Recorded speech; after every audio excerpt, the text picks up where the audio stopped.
이명박 전 대통령이 서울 강남의 식당에 나타납니다. 자신의 측근들과 함께 송년회를 하기 위해서입니다.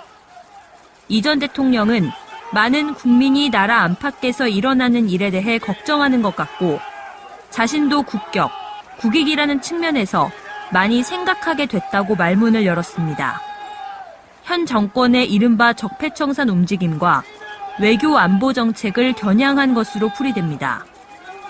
그러면서 새해에는 갈등과 분열을 뛰어넘어야 한다고 강조했습니다. 이제 갈등 분열을 뛰어넘어가지고 국민이 편안한 마음으로 좀 앞으로 나아갈 수 있는 그런 좋은 한 해가 됐으면 좋을 것 같습니다.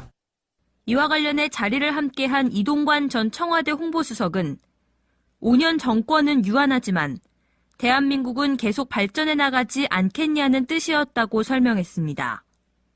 다만 이 전 대통령은 국정원과 군의 댓글 사건 등 측근 관련 수사와 다스 실소유주에 대한 취재진의 질문에는 즉답을 피했습니다. 국민들이 지금 많이 궁금해하는 부분이 다스는 누구 거냐 이렇게 묻고 있습니다. 이 부분에 한 말씀 부탁드립니다. 그런 아닌데 물을 일은 아닌 것 같습니다. 만찬에는 친이계 좌장이었던 늘푸른 한국당 이재호 대표를 비롯해 나경원, 정병국 의원 등 자유한국당과 바른정당 소속 전현직 의원, 김효재 전 청와대 정무수석과 이동관 전 홍보수석 등 30여 명이 참석했습니다. 현장에서는 이명박 전 대통령의 구속수사를 촉구하는 시위대와 이 전 대통령 측이 한때 마찰을 빚기도 했습니다. 우병우 전 청와대 민정수석이 호송차에서 내립니다. 감색 정장 위로 호송줄이 묶인 상태입니다. 손목에 찬 수갑은 감색 천으로 가렸습니다. 변함없이 굳은 표정으로 검찰 청사로 향했습니다. 구속 이후 처음으로 조사를 받기 위해서입니다. 구속영장이 발부된 지 사흘 만입니다. 검찰은 우 전 수석을 상대로 이석수 전 특별감찰관 등 공직자와 민간인 불법 사찰을 지시했는지 추궁하고 있습니다. 또 진보 성향 교육감들 뒷조사에 관여하고 과학계 블랙리스트 작성에도 개입했는지 조사하고 있습니다. 우 전 수석은 일부 혐의에 대해서는 인정하지만 민정수석 권한 안에서 통상 업무를 수행했을 뿐이라고 맞서는 것으로 알려졌습니다. 검찰 수사를 번번이 빠져나가 법꾸라지라는 별명까지 얻었던 우병우 전 청와대 민정수석이 구속 뒤 첫 조사를 받기 시작하면서 큰 벽에 가로막히는 듯했던 국정농단 수사는 다시 활기를 띠는 모양새입니다. 2014년 9월쯤 안봉근 전 비서관이 청와대 인근 안가에서 이재용 삼성전자 부회장을 기다립니다. 박근혜 전 대통령과의 독대가 예정된 만큼 안 전 비서관이 직접 의전에 나선 겁니다. 안 전 비서관이 그림으로 표현한 당시 구조도에 따르면 안가에 도착한 이 부회장을 복도에서 만나 명함을 받고 번호를 저장한 뒤 독대 장소인 거실로 안내합니다. 두 사람의 대화를 위해 뒤이어 도착한 박 전 대통령을 거실로 안내하고 본인은 대식당으로 향합니다. 대식당에는 안종범 전 수석도 대기 중이었습니다. 면담이 종료된 뒤 정원에서 대기하던 차에 이 부회장이 오르고 안 전 비서관이 배웅합니다. 오늘 열린 이 부회장의 항소심 재판에서 증인으로 나온 안 전 비서관의 기억은 생생하고 구체적이었습니다. 그동안 박 전 대통령과 이 부회장의 추가 독대 의혹이 제기됐지만 1심 재판부는 2014년 9월 안가에서의 독대는 없었다고 판단했습니다. 하지만 특검은 안 전 비서관의 진술에 따라 추가 독대가 있었고 해당 독대에서 승마 지원 등 부정한 청탁이 오갔다고 보고 있습니다. 이 부회장 측 변호인단은 즉각 반발했습니다. 이 부회장 명함엔 핸드폰 번호가 없을 뿐더러 안 전 비서관이 정확한 독대 시점을 기억하지 못한다고 주장했습니다. 예, 새로운 한 주가 시작됐습니다.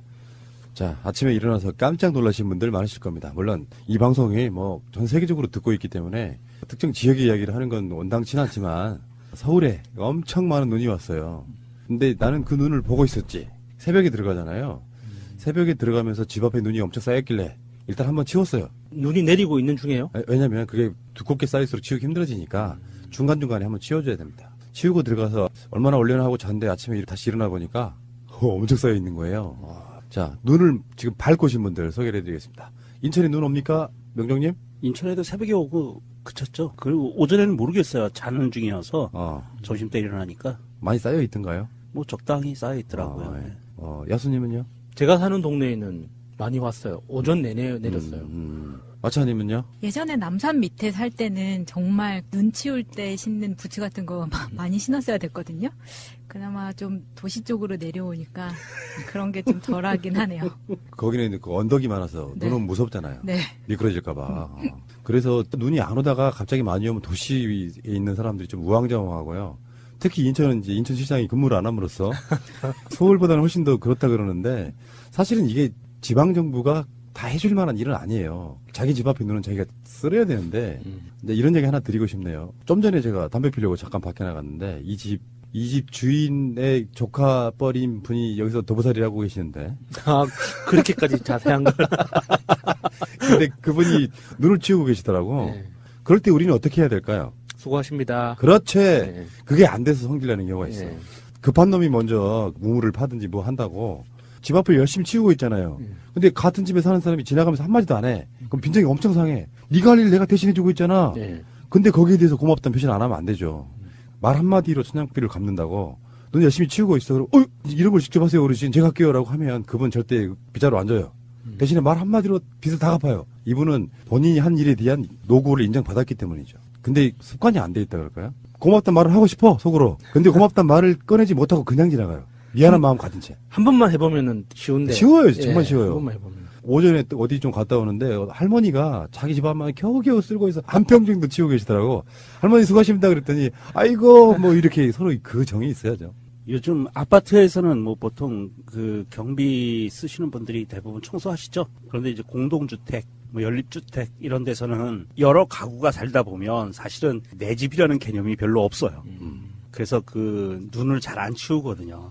제가 지금 현재 사는 집에서 지금 두 번째 겨울을 맞고 있는데 지난 겨울은 제가 일 나갔다가 퇴근하는 사이에 눈이 쌓여 있으면 항상 쓸어놨어요. 그랬을 거야. 예, 아침에 출근하는 사람들 미끄러질까봐 계단도 쓸고 이렇게 쑥 쓸어놨는데 올해도 오늘 말고 그 전에 눈이 왔을 때는 제가 쓸어놨거든요. 위층에서 내려오시는 분들 미끄러질까봐 이렇게 계단도 치워놨는데 오늘은 자고 났더니 다른 분이 청소를 하셨더라고. 근데 이거는 제가 그렇게 오늘 깜짝 놀랐어요. 사실 제가 3살이를 참으로 오랜 시간 동안 해왔는데 동안 살면서 제가 이렇게 눈은 치웠지만 같이 사는 다른 누군가가 치우는 걸 별로 못 봤거든요. 그런데 이번에 처음 봤어요. 근데 뭔가 좀 이렇게 뿌듯함이 오는 게, 이게 내가 계속 하니까 누군가 또 하는구나. 이런 느낌이 좀 들더라고요. 제가 한 일주일 전에 동네에 생활용품 마트 가가지고 안 미끄러지는 테이프 있잖아요. 계단에 붙이는 거. 예. 그거를 우리 집 계단이 좀 크고 많아. 다 붙였어. 주말에. 그리고 나서 눈이 한 번 조금 온 적 있어요. 그리고 눈 다 치우니까 미끄러질 리는 없잖아요. 왜 그랬게요? 제가 계단에 미끄러져가지고 손 찢어진 적 있어요. 겨울에 아무 생각 없이 담배 피러 나오다가 눈이 그대로 있는 상태에서 쓰레빠 신고 나오다가 뒤로 엄청 넘어졌는데 머리 안 찌려고 본능적으로 손을 짚었던 게 손이 쫙 나가서 이거 꼬맸거든요.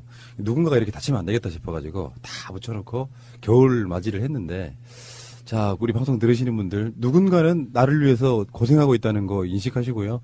눈에 보면 이 눈 누가 치웠지 모르니까 인사를 못하는 거지. 치우고 있을 때만이라도 같이 치우지 못하더라도 수고하십니다. 고맙습니다 하고 지나가 주시는 거 잊지 말아주셨으면 좋겠습니다. 자, 마차님.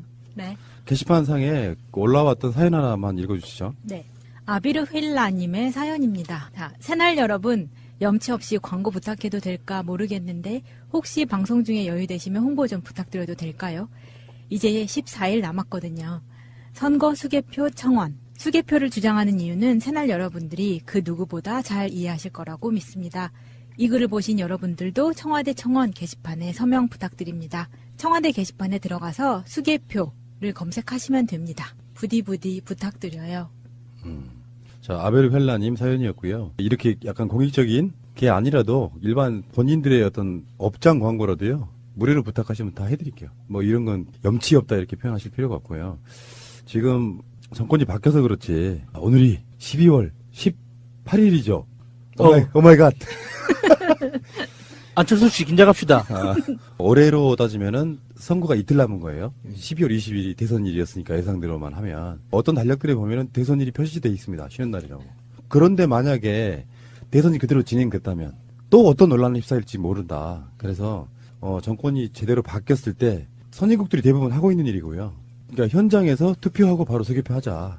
굳이 체육관에 모여가지고들 그거 복잡하게 할 필요 있느냐. 요즘 같은 또 IT 시대의 말입니다. 얼마든지 가능하다고 보고요. 그게 특별히 비용이 더 드는 일도 아니라는 것을 검증해 드린 적이 있고요. 청와대 청원 게시판에 가면은 검색을 수개표라고 검색하시면 되고요. 수개표가 맞아요. 선진국도 그렇게 하는 게 맞고요. 제대로 어떤 투명성을 담보하려면 투명한 아크릴판으로 투표하는 것부터 시작해가지고 모든 것이 투명한 게 맞습니다. 그게 전자개표기는 여러분들 다 아시겠지만 정말 똑똑한 게 컴퓨터지만 뒤집어 생각하면 그것은 운영하는 사람의 의도에 따라서 얼마든지 왜곡시킬 수 있다는 것을 다 증명해 보이고 있지 않습니까? 네, 독일 대법원에서 판결문에 이런 문구가 있어요.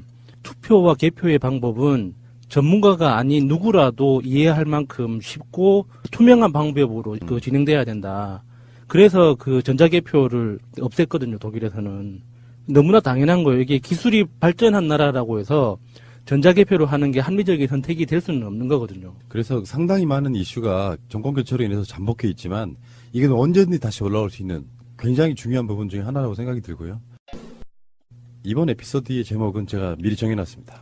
홍준표는 왜 유효회를 버렸나? 뭔가 제목이 좀 오류가 있는 것 같은데요. 왜요? 홍준표는 유효회를 선택하거나 가진 적이 없어요.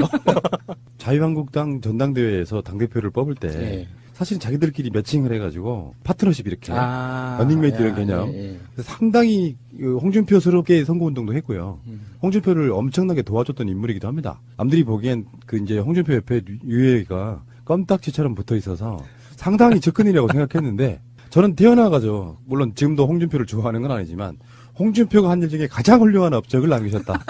유효회 입장도 좀 생각해 주셔야죠. 아니요, 나는 홍준표 입장에 생각하고 싶어요. 이 타이밍에 그거 넣어주시면 돼요. 아니야. 이건 아니야. 정말 이건 아니야. 자유한국당 당협위원장 교체 대상자 62명 명단을 이렇게 우리가 보고 있지 않습니까? 그중에 현역 의원이 4명 탈락했는데 서청원 씨는 당연한 걸로 예상이 되고요.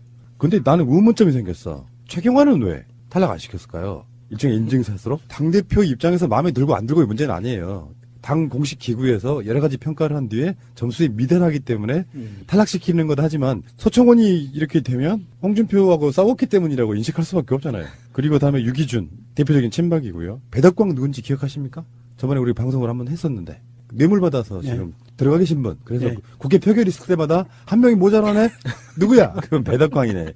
그런 인물이고 엄영수라고요. 저기 밀양, 의령, 함양, 창녕 뭐 이렇게. 지금 이 사람도 지금 조사 중이죠. 자, 그리고 원외로는 이제 눈에 띌 만한 사람이 유여의 서초갑, 권영세, 영등포을 박선규 영등포갑 누군지 아십니까?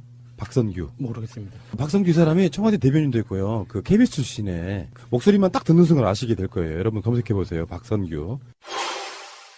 이렇게 보시죠. 한 번만 제가 더 말씀드릴게요. 아마 제 생각에는 국가적인 국민적인 관심이 있기 때문에 조사 결과가 나올 겁니다. 그리고 대한민국의 기술 수준이 컴퓨터에 지워진 거 복원하는 거 아무것도 아닙니다. 그거 증거 인멸을 하려고 했다고 그 수사 결과 한번 지켜보시는 게 좋을 것 같아요. 다음에 부산으로 내려가면요. 김민석, 김현 두 분 방송에서 말씀드렸지만 박민식 또 김희정 아시죠? 네. 사실은 이현주 손수저의 원조. 다음에 인천에는 많이 갈렸네요. 구본철, 장석현, 강범석, 재가로원요. 이름 들어본 적 있는 분 있어요, 명정님? 다 들어봤죠. 아, 그렇군요. 인천 뭐 사람들이니까. 근데 친홍으로 갈아타신 우리 그분 있죠, 누나. 형아. 윤상현 그분은 지금 탈락하지 않았고요. 참. 그리고 쭉 내려가 봅시다. 경기도로 쭉 가면은 정말 많이 바뀌었어요. 25명이나 바뀌었습니다. 김영선 씨도 바뀌었고요. 누군지 아시죠? 김영선. 그다음에 경기도 쪽에서는 전하진 씨. 이사철. 이사철이 아직도 지역위원장이었어요? 검사 출신에 정말 말세게 된 사람 하나 있었는데 아직도 살아있다는 게 신기하고요. 이런 사람들이 지역위원장이었다 이런 생각이 들고. 당협위원장이 지역위원장이죠. 같은 말이에요. 그러니까 용어가 바뀌었는데 지금은 당협위원장이라고 공식적으로 부르죠. 지역위원장일 때는 지역위원장 사무실도 있었고 지금은 사무실 자체가 불법이에요. 다음에 정성근이라고 아십니까? 이 사람 SBS 앵커 출신. 다음에 경남으로 가겠습니다. 이만기, 김혜식을.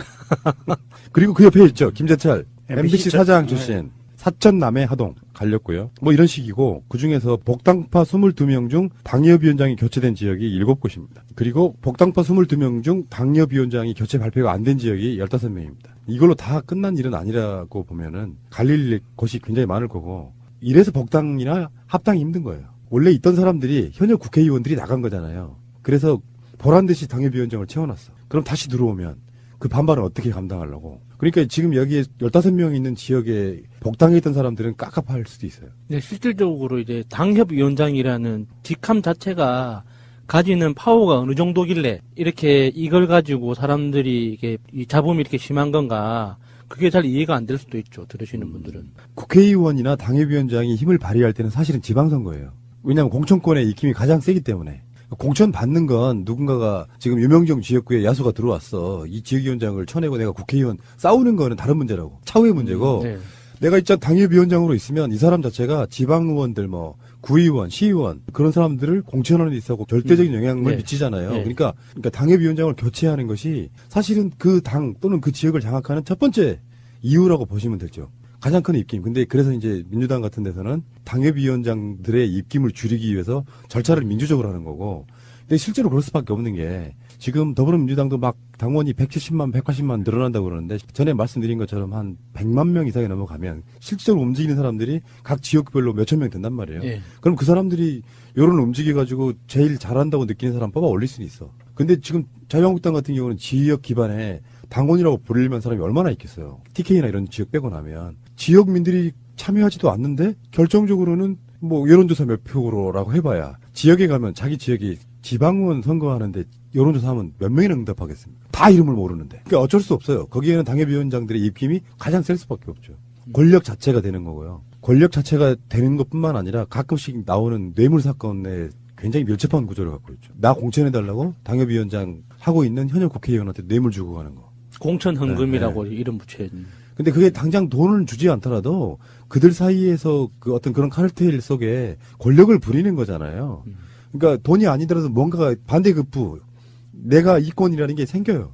그러다 보니까 그 자리에 앉는 게 진짜 어마어마한 권력인 거죠. 저는 지역 정치 하시는 분들을 가까이서 보면서 저 자리가 그렇게 좋을까. 이게 뭐 그 지역위원장이든 안 그러면은 그 지역위원회 안에 작은 또 분과장이든 그 어떤 자리든 한 자리 차지하려고 정말 극단적으로 싸우거든요. 저렇게까지 하면서 저 자리에 있는 게 그리 과연 삶의 의미가 있나 싶을 정도로. 좀 우리한테는 의미가 별로 네. 없어. 너 해? 그러고 말지. 그 굉장히 머리 아픈 자리잖아요. 그 사람들이 굉장히 복잡다단한 이해관계 속에서 자기가 주도권을 가지고 있어야지만 정리가 되는데 그런 건 절대로 주도권을 가질 수가 없잖아요. 그냥 그 상황에 딸려가는 거지. 그런데요, 그 복당파 22명 중에서 당협위원장이 교체가 안 된 지역, 15명 있다고 그랬잖아요. 이미 당협위원장에 선임됐는지 미확인된 사람들도 있습니다. 무슨 말이냐면, 이번에 당협위원장을 바꾼다고 교체된 사람만 발표를 했기 때문에 어떻게 됐는지 잘 몰라요. 워낙 많이 바꾸는 상황이기 때문에 언론에 지금 리스트까지 만들어가지고 발표를 했다는 것이고요. 근데 재밌는 게 여기에 있는 인물들이 대부분 다 우리가 아는 사람들이에요. 보세요. 권성동, 황영철, 박순자, 뭐 김학영, 김재견, 이군현, 주호영, 장재원, 김무성, 이종구, 이은재, 박성준, 김용태, 홍일표, 홍문표. 왜 여기는 안 바꿔주고 있을까요? 이 중에 한두 군데가 이미 바뀌었을 수도 있지만 홍준표가 이를테면 홍준표 입김이 들어갔다고 하면 간을 보는 거죠. 나한테 잘 보이셔야 되만 당협위원장 자리 다시 지금 뭐 예를 들어서 김무성 자리에 기존에 있던 자유한국당 당협위원장이 들어가서 그 자리 차고 있을 거란 말이에요. 그러니까 이제 총선 경쟁하지 않으면 당협위원장 안 줄 수도 있어. 너한테 공천권 없어. 이렇게 된단 말이지. 그 이번 명단 발표하면서 분명히 홍준표가 그랬잖아요. 정무적 판단을 하지 않고 심사 기준에 맞춰서 기계적인 판단을 한 거다라고 했는데 그 말을 과연 누가 믿을까요? 정무적 판단을 하지 않았다는 말 자체가 너무나 정무적인데. 사실 홍준표가 얘기한 정량적으로 객관적인 판단을 했다라고 이야기를 했죠. 정량적 평가에 의해서 객관적 당무 감사를 했다. 그리고 블라인드 테스트를 했다라고 하는데 사실 그 내용이 뭔지는 안 나와요. 두 가지를 테스트를 했는데 한 가지는 여론조사고 하나는 내부에서 점수표를 만들어서 평가를 해서 현역인 경우에는 커트라인을 현역인 경우에는 55점, 그 다음에 현역이 아닌 경우에는 50점을 기준으로 매겼거든요. 그래서 그 탈락, 그 이하는 다 탈락을 시킨다고 해서 이번에 그 명단이 발표가 됐는데 그 정량적이라는 가치 판단을 어떠한 항목으로 했는지는 전혀 나오지를 않고 있어요. 한 가지는 있습니다. 어느 당이나 하는 거 있어요. 그 평가할 때 당원 가입수예요. 그 당협위원장이 엄청나게 노력해가지고 당원 막 모으는 것 자체가 굉장히 훌륭한 가점 중에 하나예요. 이런 거는 있더라고요. 그냥 흘러나오는 얘기로는 중앙당에서 내려온 지시사항을 얼마나 잘 수행했느냐 그런 거는 있다라고 얘기하는데 도대체 그런 것을 어떻게 평가를 했는지에 대해서는 전혀 모르겠고요. 사실 이 자유한국당이 이번에 당협위원장 교체하는 부분들은 어떻게 보면 바른정당에서 복당파를 위한 배려의 확률이 굉장히 높고요. 더하기 친박 세력을 쳐내기 위한 그런 노력의 일환이라고 보고요. 여기서 뭐 그렇게 크게 의미를 둘 만한 사항은 아닌데 단지 이제 김무성이 어떻게 움직일 것인가. 김무성이 속해 있는 지역구는 합격했어요. 기존 당협위원장이. 안 잘렸어요. 그럼 이제 그걸 합격이라고 표현하신 거예요? 네, 안 잘렸으니까 합격이죠. 네. 그럼 김무성이면 어떻게 되는 건지 이 부분에 대해서 조금 앞으로 좀 관심 있게 좀 지켜봐야 될 것 같고요.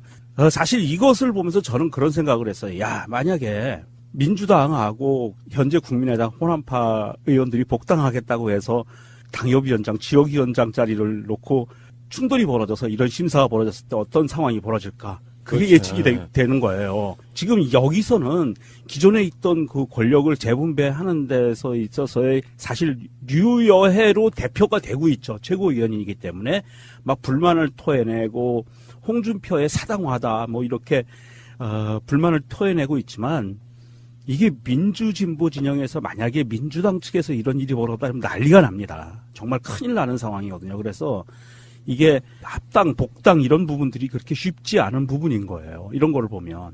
근데 얘네들은 지금 굉장히 일사불란하게 잘 가고 있어요. 의외로. 제가 보기에는 사실은 이 친박 세력이나 그다음에 류여해 같은 애들이 그냥 자유한국당에 남아서 분탕질 치기를 바라고 있었는데 너무 조용해요. 의외로. 현재 비리 문제랑 연관도 있을 거예요. 대부분 친박들 지금 조사받고 막 수사받고 그러잖아요. 네. 그러니까 큰 목소리를 못 내는 이 시점에 홍준표가 그러니까 우리는 뭐 다 그렇게 재단할 수는 없을 거라고 생각해요. 자기들 나름대로 기준표 갖고 했다는데 그게 너무 불만족스러우면 반발하는 거죠. 그런데 그러니까 이런 방식으로 우리 입장에서 보면 얘들은 명분을 이렇게 걸어요. 이 사람들은 뭐 당의 혁신이라든지 이번에도 그렇게 이야기가 나왔어요. 당의 혁신을 위해서 또 다른 하나의 분석은 이렇게 봐요. 자유한국당의 문화 이런 거 있잖아요. 권력 가진 자 당대표가 도장을 찍는 거면 거기에 대해서 사실 좀 왈가왈부하지 못하는 그런 것 같은 측면. 그리고 아마 제가 말씀드린 것처럼 교체가 안 됐다 그래서 지금 교체가 안 한다는 아니에요. 그러니까 앞으로도 계속 하겠다로 1차, 2차 이렇게 있기 때문에 지금 현재에 있는 어떤 상황들을 놓고 나한테 충성하면 잘 봐줄게라는 메시지도 깔려 있다고 보는 거거든요. 여자는 가만히 앉아 있거나 여자는 조용히 앉아 있거나 여자는 이쁜 척 하는 것이 아니라 저 신발 벗고 뛸 것입니다. 구두 안 씻습니다. 머리 필요 없습니다. 화장 필요 없습니다. 문재인 대통령께 저는 김희수 헌재소장 권한 대행이 된 것이 헌법과 법률에 반하는지 여부에 대해서 전 국민 앞에서 저와 함께 무제한 공개 토론할 것을 공식적으로 제안합니다. 이거는 대통령이 토론해 주겠나? 네, 그래서 제안하겠습니다. 헌재소장은요, 문재인 대통령께서 임명부동이라는 국회의 결정을 존중하지 않고 신속하게 새로운 헌재소장 후보를 국회에 추천하지 않는다면 헌법과 법률 위배가 명백하므로 다시 이야기하지만 탄핵 사유가 될 수 있습니다. 탄핵 사유가 될 수 있습니다. 안 해줄까요? 기자들이 너무 조바이 때문에 안 써주나요? 안 써도 이번 포항 지진에 대한 문정부에 대한 하늘이 준엄한 경고 그리고 천심이라고 하는 지적들이 나오고 있습니다. 당무감사 결과의 문제점을 지적하기 위해서 이 자리에 선 것을 매우 유감스럽게 생각합니다. 자유한국당이 정말로 개인의 당이 되어서는 안 됩니다. 저는 눈물이 많습니다. 저도 알고 있습니다. 당원 여러분과 국민 여러분의 많은 관심과 뜨거운 성원을 두 손 모아 부탁드리겠습니다. 홍 대표는 후한무치와 배은망덕을 그대로 보여주는 것입니다. 당대표께서는 분명히 당신을 대선 후보로서 밀었던 그 사람들에게 필요가 없다라는 이유로 버린다는 것은 저는 절대 당을 위해서도 있어서는 안 된다고 생각합니다.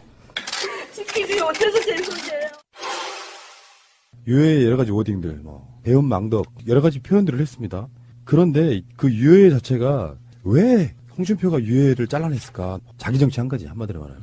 홍준표보다 더 튀려고 노력하는 거. 그러니까 홍준표가 최고위원회 할 때 앞에 딱 앉아있는데 너무 발언이 세니까 저번에도 우리가 방송을 한 적 있죠. 오버하지 말라고. 그렇게 한다고 기자들이 기사 안 써준다고.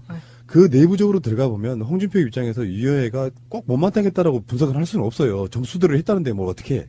그렇지만 그 사이에 최고위원 회의에서 이걸 발표할 것인가 말 것인가를 서로 논의하는 과정에서 유해가 발표하면 안 된다고 강력하게 반대를 했다고 해요. 근데 거기서 홍준표 당대표가 강행을 한 입장에서 보면 유해를 보호줄 만큼은 집어넣지도 없으니 홍준표도 유해가 잘려나가는 거에 대해서 사실은 동조했거나 입김이 작용한 게 아닌가 이렇게 생각해 볼 수 있는 거고요.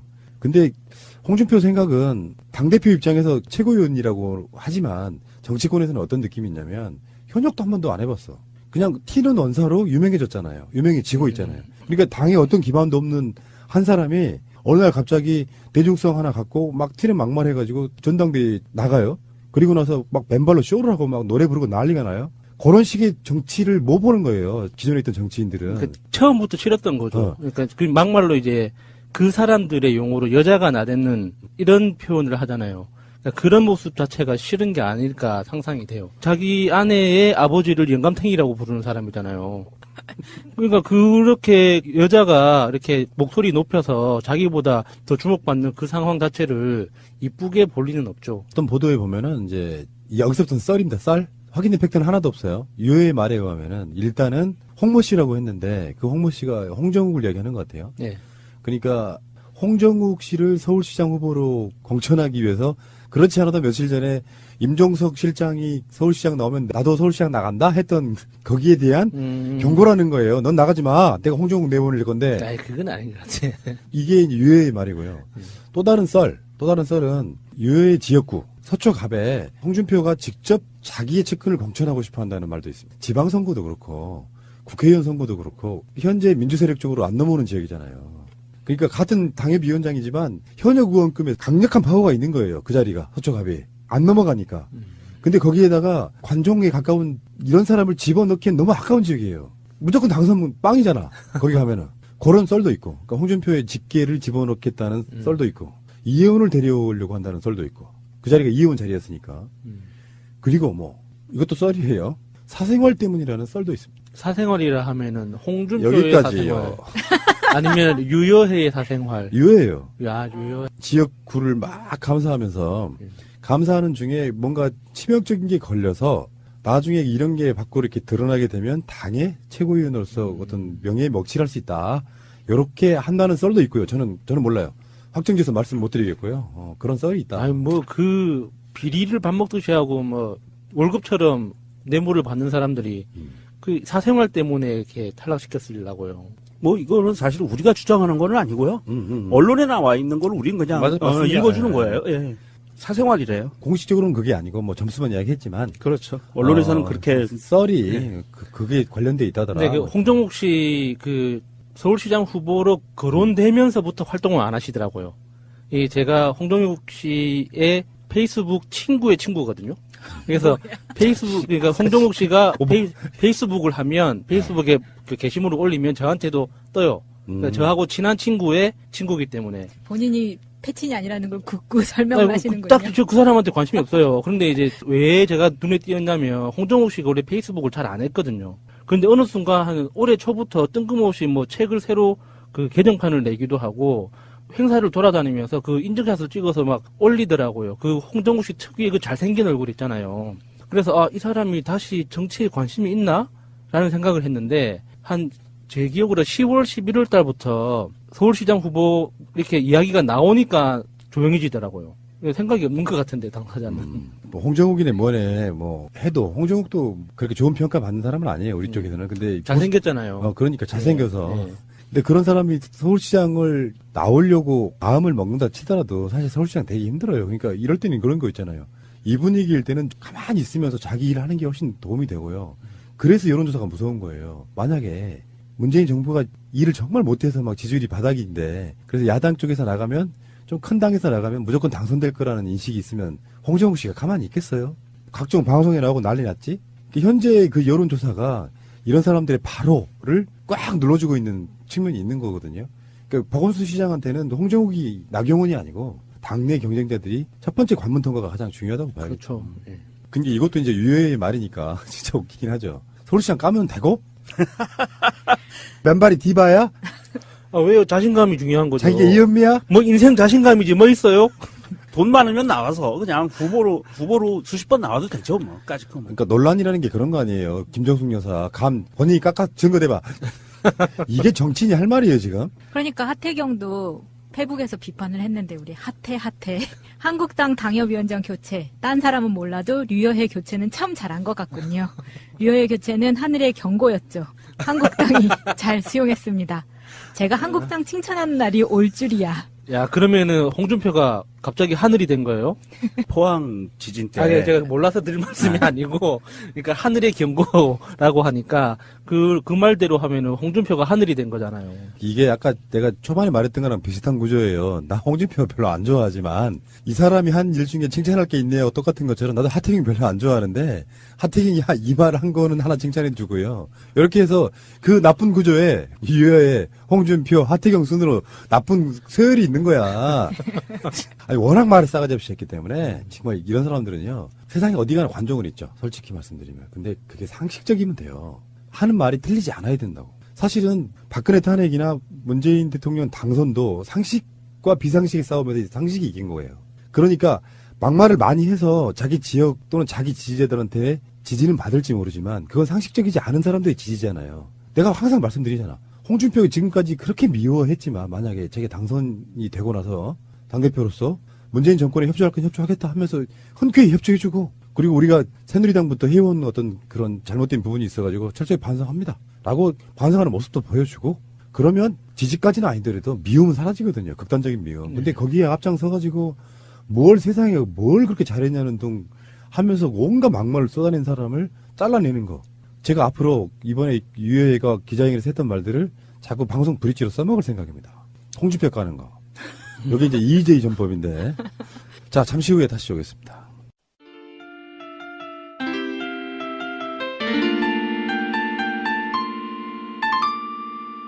홍 대표는 후한무치와 배은망덕을 그대로 보여주는 것입니다.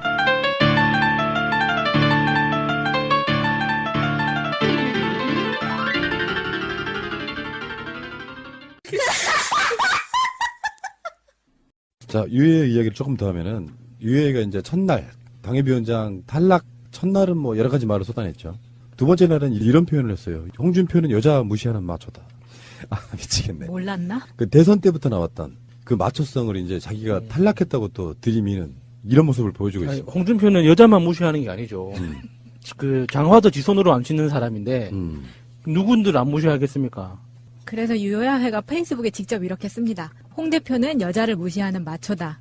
현재 여자 당협위원장은 5.9%이고 여자를 귀하게 여겨달라는 뜻은 아니다. 다만 무시하지 않길 빈다. 정치는 남성의 전유물이라고 생각하지 말라. 여자를 이쁘게 세워두는 꽃이라고 생각하지 마라. 지금까지 지가 그래왔잖아.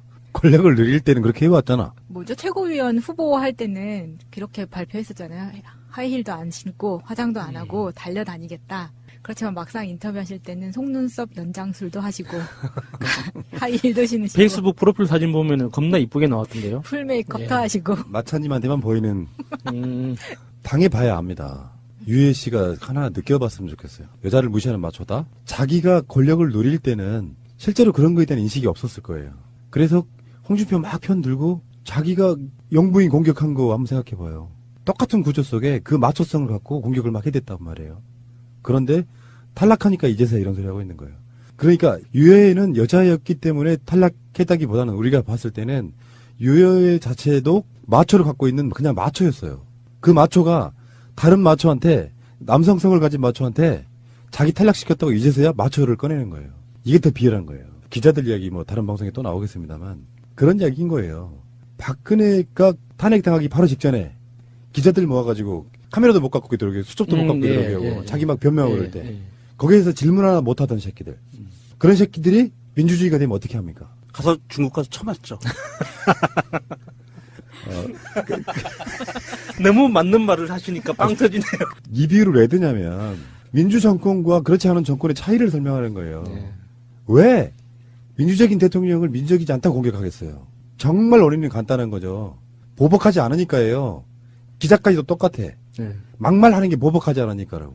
왜 박근혜 정권 때 박근혜 조금만 욕하면은 사찰시키고 하다못해 명절에 보내는 명절을 선물도 안 보내버리고. 그러니까 무서워서라도 기자들, 정치인들을 말을 못하는 거거든요. 마찬가지야.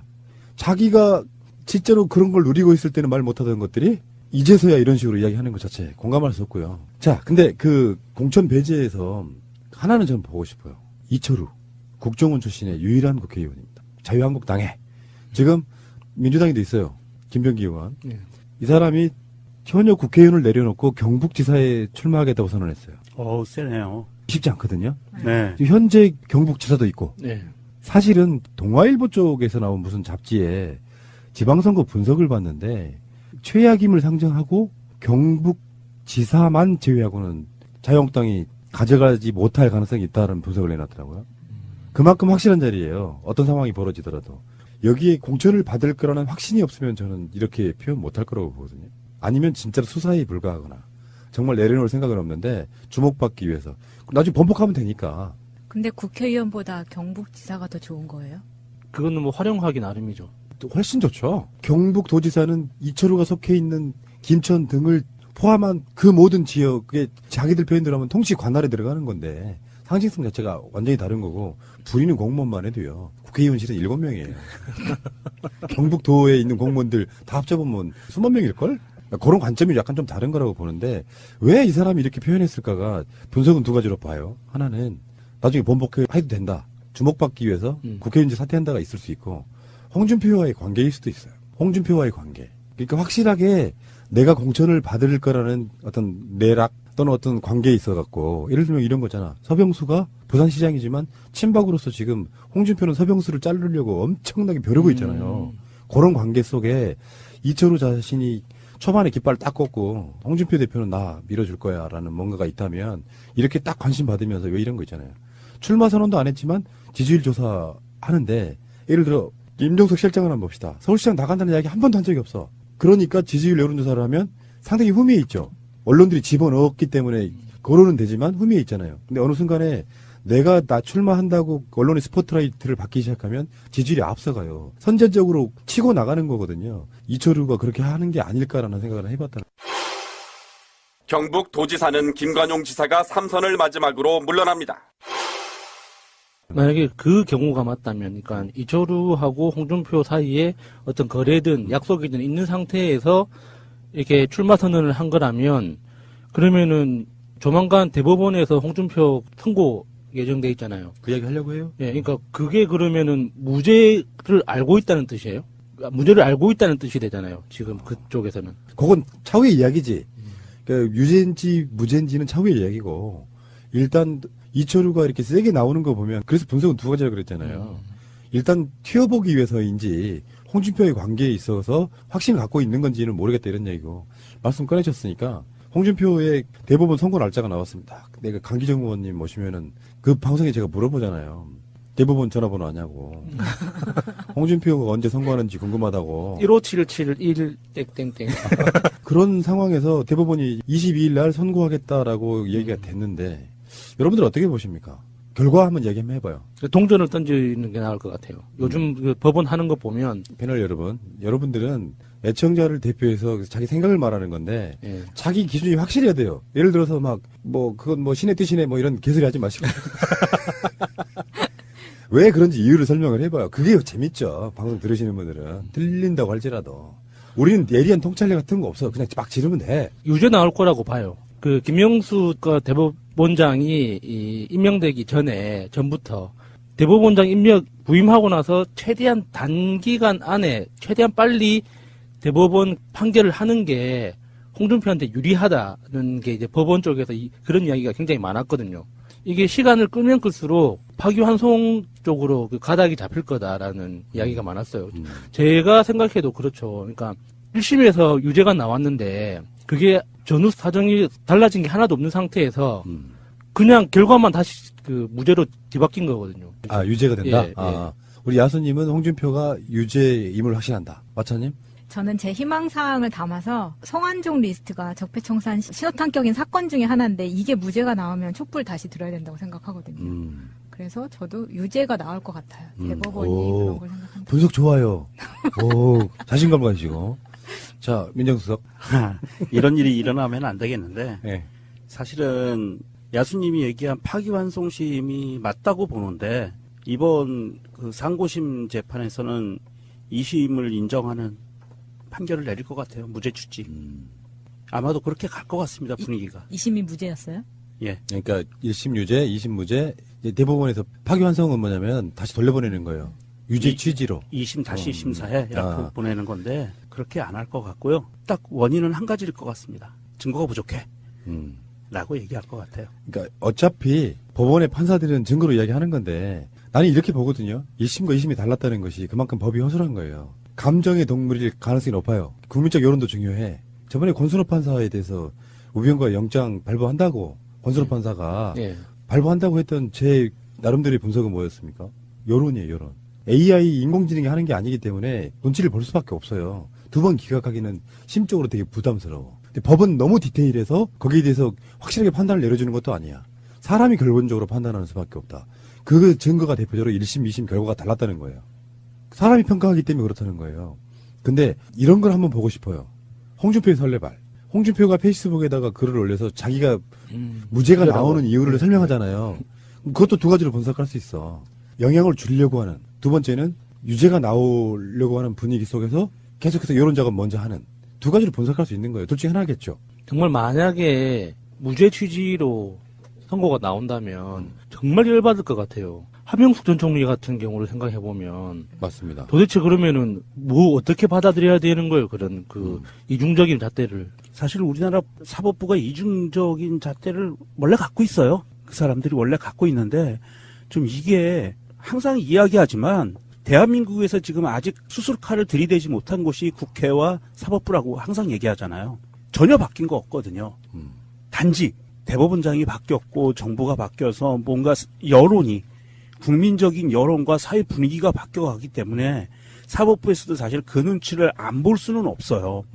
왜냐하면 너무 동떨어진 법 판결을 내렸을 때 과연 그게 국민들이 그걸 인정할 것인가 겁이 나거든요. 본인들도. 그렇기 때문에 눈치를 보기는 하지만 사실 이 사람들 무소불위의 기득권이에요. 본인이 누구 한 명을 죽이는 거를 본인 마음대로 할 수 있는 거예요. 물론 맞습니다. 어떤 원칙이 있지만 그래서 저는 한명숙 총리 유죄 판결권을 보면 항상 우라가 치밀어요. 의자가 돈 받았는데 한명숙 총리가 유죄를 받았다는 논리는 그렇거든요. 지금 현재. 그런데 이 홍준표의 그 정치자금법 위반은 이게 사실은 원래는 무죄가 나면 안 돼요. 법리상으로 보면 홍준표한테 돈을 건넨 사람이 이제 성완종이잖아요. 그리고 성완종은 죽었잖아요. 그리고 리스트만 남아있고 이런 상태인데 지금 이게 중간에서 움직였던 사람들에 대한 조사가 정확하게 이루어졌느냐가 난 사실은 이게 관건이라고 봐요. 물론 이제 검찰이 어떻게 기소를 해서 기소 유지를 어떻게 했는지는 사실은 제가 정확하게 판단을 할 수 없지만 판결이 나봐야 알겠지만 검찰이 기소 유지를 정확하게 했다고 하면 유죄가 나는 게 맞아요. 파기환송이 나는 게 맞는데 만약에 거기에서 약간 좀 부족한 부분이 있다 그러면 완전히 무죄 취지로 보낼 것 같아요. 그러니까 법이 갖는 여러 가지 의미 중에 가장 중요한 게 공정성이에요. 똑같은 상황을 놓고 어느 쪽은 유죄, 어느 쪽은 무죄가 된다면 그 자체가 굉장히 잘못된 것이다라고 봤을 그러니까 때. 그게 공정성이라는 게 일종의 예측 가능성이거든요. 그렇지. 이 정도 이런 잘못을 저질렀으면은 이 정도 벌을 받는다라고 예측할 수 있어야 되는데 만약에 그게 예측이 불가능해지면 이 사회 전체가 도박판이 돼버리는 거예요. 일단 저지르고 보자는 식으로 되는 거죠. 지금 이제 이 홍준표 재판의 핵심은 뭐냐면 성완종 씨가 메모를 남기고 죽었는데 거기에서 1억을 전달을 했는데 이게 정치자금법 위반이냐 아니냐거든요. 그런데 여기서 1심과 2심을 관통하는 핵심은 뭐였냐면 중간에 심부름한 윤 씨라는 사람이에요. 이 사람이 심부름한 사람이 진술한 게 인정이 되느냐 안 되느냐거든요. 이 사람이 돈 줬다 그랬는데 1심에서는 그래 유죄 그랬어요. 근데 2심에서는 돈 줬다 그랬는데 네 말 못 믿어. 그리고 무죄가 된 거거든요. 그게 핵심인데. 예, 이게 핵심이에요. 그거를 증언한 사람 빠져나가기 위해서 거짓 증언을 하지 않게 하기 위해서 뇌물 준 사람도 중형이 처하단 말이에요. 자기가 중형을 감수하고서라도 증언을 내놓은 것에 대한 굉장히 신빙성을 높게 본 것이 1심이에요. 예, 맞아요. 결론적으로 말하면. 근데 그런 관점이라서 이렇게 좀 애매모호할 때는 전 주술적인 걸 믿습니다. 하늘이 돕고 있다는 관점에서 봤을 때 홍준표가 유예를 보냈잖아요. 법원은 홍준표를 보내주는 방식. 다시 홍준표가 하늘로 등극하는 거예요. 제가 홍준표가 그 대선에 지고 나서 바로 출마한다고 했을 때 했던 이야기가 기억이 나는데 홍준표가 대법원에 가서 유죄가 될 가능성이 높기 때문에 그게 법원의 야당 탄압으로 몰고 가기 위해서라도 홍준표는 당권을 필히 쥐고 있어야 된다라는 얘기를 한 적이 있습니다. 만약에 법원이 홍준표를 유죄 판결을 내리게 되면 분명히 그렇게 하겠죠. 김명수 대법원장 체제의 대법원이 야당 대표를 지금 탄압하고 있다로 몰고 가려고 할 거예요. 개소리겠지만. 예, 그런 부분이 있고요. 어쨌건 홍준표의 유죄를 오늘이 18일이고요. 22일이면 나온다 그러니까요. 여러분들 보험들 많이 들어두셨는데 숨은 보험금이 7조 4천억이나 된답니다. 헐. 보험이라는 게 일종의 이제 원금을 찾아갈 수 있는 보험들이 있어요. 상품에 따라 다르지만 그러니까 그거는 이제 보장성 자체가 그렇게 막 높거나 그러진 않아요. 보험은 그런 두 가지 종류가 있다고. 무조건 내. 그냥 소멸. 그래서 사고나 이런 게 안 나면 그냥 보험회사가 그걸 수년 동안 평생 동안 보장해주는 경우도 있지만 그렇게 하면 사람들이 보험을 안 들잖아요. 그러니까 은행처럼 보험금을 받아서 원금 정도는 보장해 주면서 나중에 일어날 사고들이 대비해주는 보험도 꽤 많이 있어요. 근데 나중에 이게 내가 받아갈 돈인지를 모르는 상태에서 만기가 지난다거나 하는 경우가 꽤 있습니다. 대부분 납입 기간이 길잖아요. 네, 뭐 10년, 20년 이렇게 납입 기간이 기니까 나가다 보면 언제 이 납입이 끝났는지도 모르는 상태로 그냥 지나가는 경우도 있죠. 내가 보험을 들어놓고 무슨 사고를 당했는데도 불구하고 신청 안 하는 경우도 있습니다. 지금 미지급 사망보험금도 16만 건이래요. 16만 건 어마어마하네. 그러니까 지금 사실은 이게 저는 이 뉴스를 보고 굉장히 그 박수를 많이 쳤어요. 예. 이게 지금 대한민국의 보험사를 먹여 살렸던 아주 핵심적인 줄기였어요. 특히 삼성, 그다음에 교보 이런 그 대형 보험사들을 먹여 살린 줄기였는데 어떻게 예를 들어야 되냐면 이 지금 미지급된 거는요. 보험금을 찾아야 되는데 안 찾아간 경우. 사망보험금, 질병보험금, 뭐 이렇게 기타 손해보험금들 안 찾아간 거. 그 다음에 내가 돈을 내다가 돈이 없어서 돈을 못 냈을 경우에 해약되잖아요. 그러면은 그동안 적립돼 있던 해약 환급금이라는 게 있습니다. 그 해약 환급금이 발생을 해요. 원금에 못 미치더라도. 그거 안 찾아간 거. 그리고 뭐 기타 등등 여러 가지가 있어요. 그 적용되는 건수가 굉장히 많은데 사실은 그동안 보험사들이 이거를 채권 기한이 지나가면 그냥 꿀꺽하는 거예요. 보험사들이 이거를 수익을 잡고 있었어요. 굉장히 많았었습니다. 특히 국내 보험사들 같은 경우엔 가입은 쉽고 보험금 타기는 굉장히 어려운 시스템으로 돼 있거든요. 가입할 땐 다 받아줘요. 왜 그런 경우도 있잖아요. 내가 무슨 사정이 있어가지고 핸드폰을 바꾼다거나 이사를 간다거나 하는데 어느 순간에 그게 끊겨. 그러니까 연락할 방법도 사라지는 경우도 꽤 있고요. 여러 가지 이유로 일부러 안 주는 것도 있고 여러 가지 이유로 7조가 넘는 돈이 지금 남의 수중에 있는데요. 이거 찾아가려면 어떻게 해야 됩니까, 마차님? 내보험 찾아줌 홈페이지에 들어가시면 되는데요. 검색하시면은 다 나오고요. 사이트 폭주. 네, 지금 사이트 폭주라서 지금은 그럴 들어왔습니다. 겁니다. 네. 365일 24시간 운영하니까 좀 기다리셨다가 한번 검색 한번 해보자고요. 저도 있을 것 같아요. 네. 아, 있으면 여러분들 맛있는 거 하나 살게요. 근데 정말 좀 감동적인 기사였어요. 분명히 공정거래위원장으로 김상조 위원장이 있기 때문에 가능한 거거든요. 이게 지금까지 해야 될 일을 안 하고 있었다는 거잖아요. 자, 알겠고요. 가슴에 담아온 작은 목소리 88번째 이야기 악기 장인들의 슬픈 노래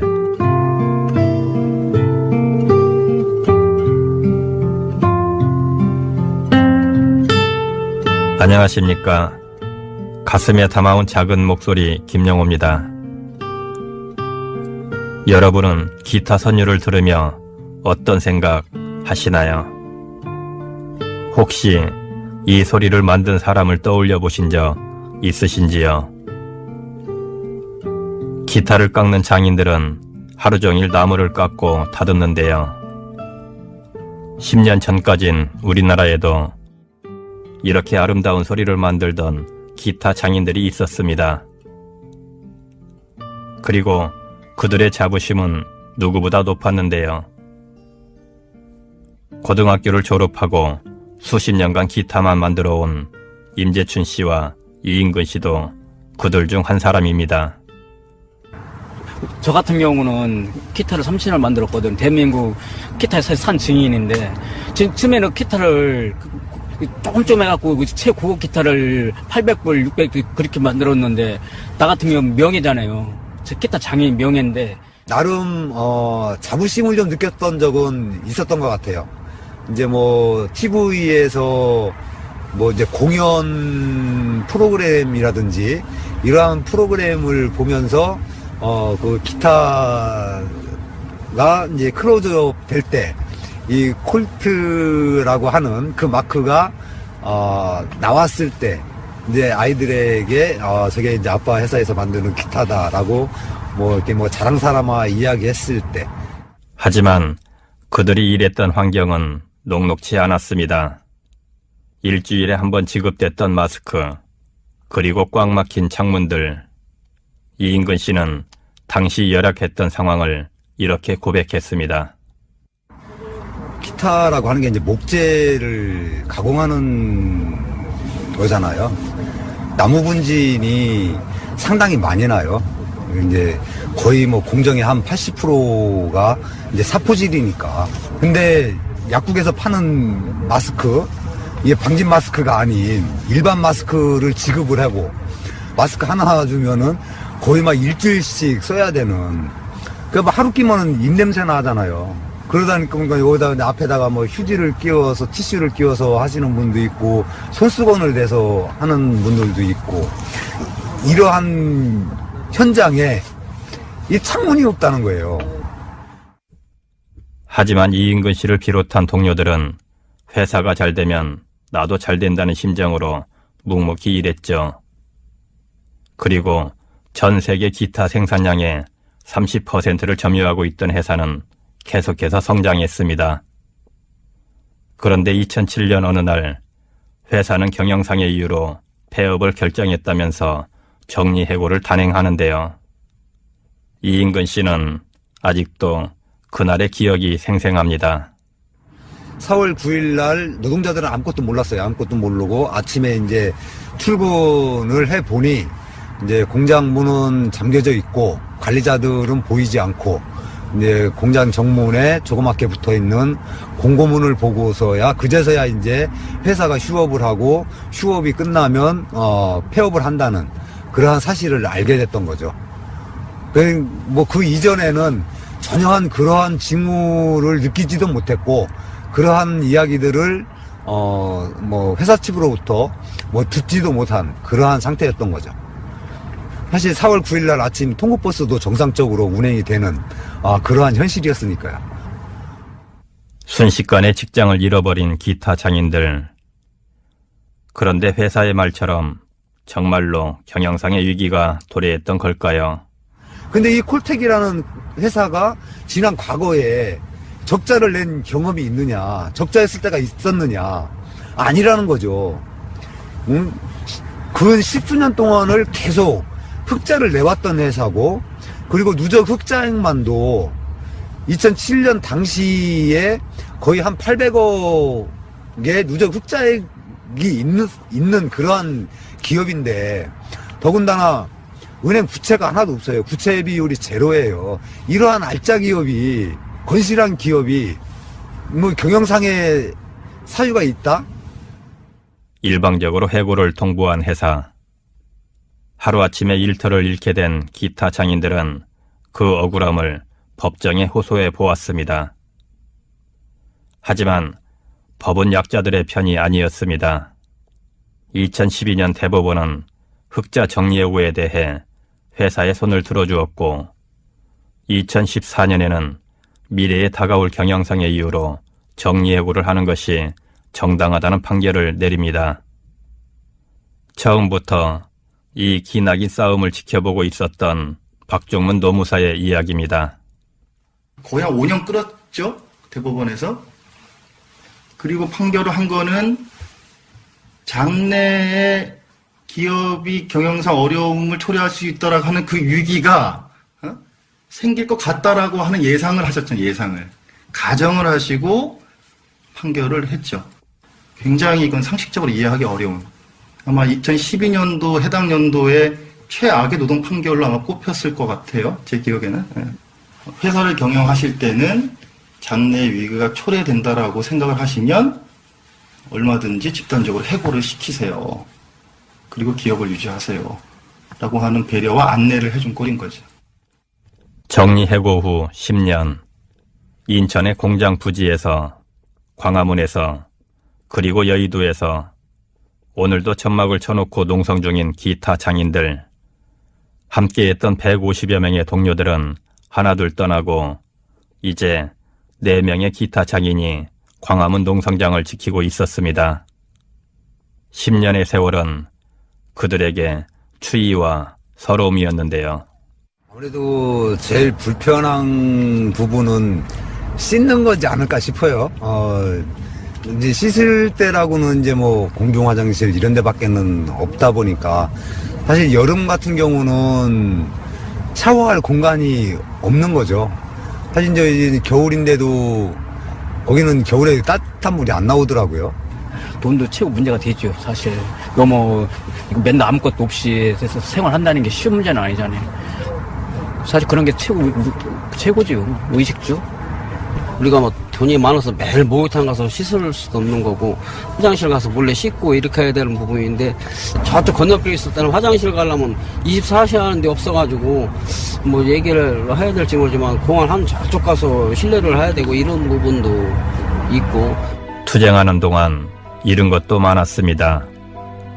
우리 큰애가 지금 33인가 되는데 이제 걔가 대학교 2학년 때부터 시작해서 휴학하고 또 자기가 대출금 받아서 학자금 대출 받아서 졸업하고 둘째가 또 바로 휴학하니까 바로 둘째 대학 들어가지 이러면서 그럼에도 불구하고 애들한테 해줄 수 없다는 게 제일 가슴 아픈 거잖아요. 다른 애들이 자기 코스대로 딱딱딱 애들은 벌써 나가고 있는데 우리 애들은 벌써 뒤쳐져서 나가고 있는 거잖아요. 그런 것들이 이제 굉장히 가슴이 아프고 그러면서 이제 10년의 투쟁 속에서 또 볼 거 못 볼 거 또 많이 겪으면서 혼자 또 속으로 끓여야 되는 마음도 있고 이런 것들이 굉장히 가슴이 아픈 거죠. 네, 이 투쟁을 하면서 이제 이혼이라는 걸 하게 됐고 그 이혼을 하면서 이제 어떻게 보면 이제 아이들과도 이제 뭐 단절 아닌 단절이 된 상태고. 딸도 우리는 이제 다 컸잖아요. 그 하는 소리가 아빠 나도 이제 가정을 가져야 될 건데 어떻게 할 거냐 물어보면은 답답하죠. 우리는 왜 자꾸 이렇게 더 자꾸 처지게 살아야 된다. 그러니까 참 안쓰러워요. 그럼에도 불구하고 마지막으로 남은 이들이 농성을 그만둘 수 없는 이유는 무엇일까요? 그 판결을 수용할 수가 없고 그리고 이제 이게 대법원에 판결이 나면 이제 하나의 판례가 생겨나는 거잖아요. 이 판례라는 것이 한번 만들어지면 이걸 뒤집기가 엄청 힘들다고 하더라고요. 저희들이 만약에 이제 이 법원의 판결을 받아들이고 다 이제 뿔뿔이 흩어져서 우리의 삶을 찾아간다면 하여간 거기에 대한 피해는 수많은 노동자들에게 다 돌아갈 수밖에 없는 거죠. 그것은 본인들의 사례가 돌이킬 수 없는 판례가 되어 악용되지 않아야 한다는 믿음. 언젠가 사회의 노동자로 살아야 할 내 자녀들이 아버지보다 더 힘든 세상에서 살지 않도록 막아야 한다는 책임감 때문입니다. 지금까지 보면은 발전해야 되는데 더 못한 생활을 하고 있고 노동자들이 그게 너무 안쓰러워요. 사실 딸내미들 대학교 나오고 했는데 자꾸 우리 때는 우리가 산다고 하지만은 비정규직만 생기고 뭐 하청 그런 거 하다 보니까 10년 하다 보니까 그런 게 앞이 안 보이니까 더 답답한 거죠. 그렇게 답답하고 힘들 때마다 이들의 어깨를 두드려준 건 누구였을까요? 바로 기타 장인들이 만든 악기를 연주해온 음악가들이었습니다. 많은 단위에서 함께 해주고들 있죠. 일단 뭐 이제 문화연대라고 하는 단체에서 뭐 2008년부터 지금까지 줄곧 쭉 같이 연대 투쟁하고 있고, 그리고 이제 또 인디 뮤지션들 역시도 이 콜트콜텍 노동자들 투쟁에 많이들 응원해주고 지지해 주시고들 계시고, 뭐 이러한 분들이 사실 없었다면 이렇게 뭐 10년, 11년을 투쟁하기는 어려웠겠죠.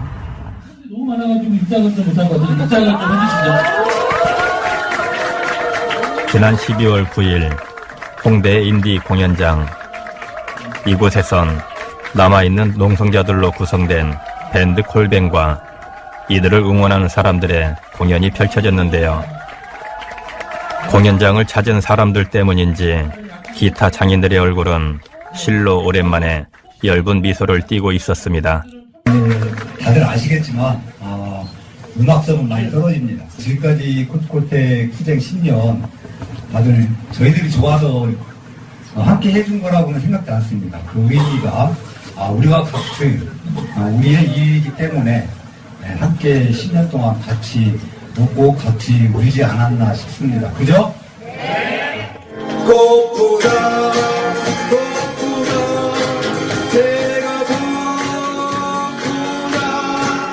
방송이 나가고 있는 지금도 광화문에서 농성을 이어가고 있는 기타 장인들.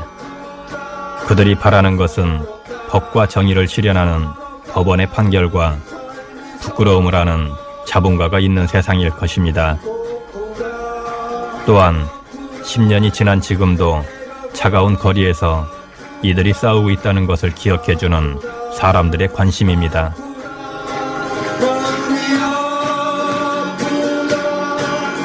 수십 년간 기타를 만들며 사포질만 하다가 처음으로 악기를 잡아본 기타 장인들. 그들의 모습은 어쩌면 아슬아슬하게 비껴간 우리의 자화상, 혹은 무책임한 회사를 만날지도 모를 미래의 우리 아이들 모습이 아닐까요? 가슴에 담아온 작은 목소리, 88번째 이야기, 악기 장인들의 슬픈 노래. 지금까지 구성의 박선영, 연출의 전효진, 저는 김영호였습니다.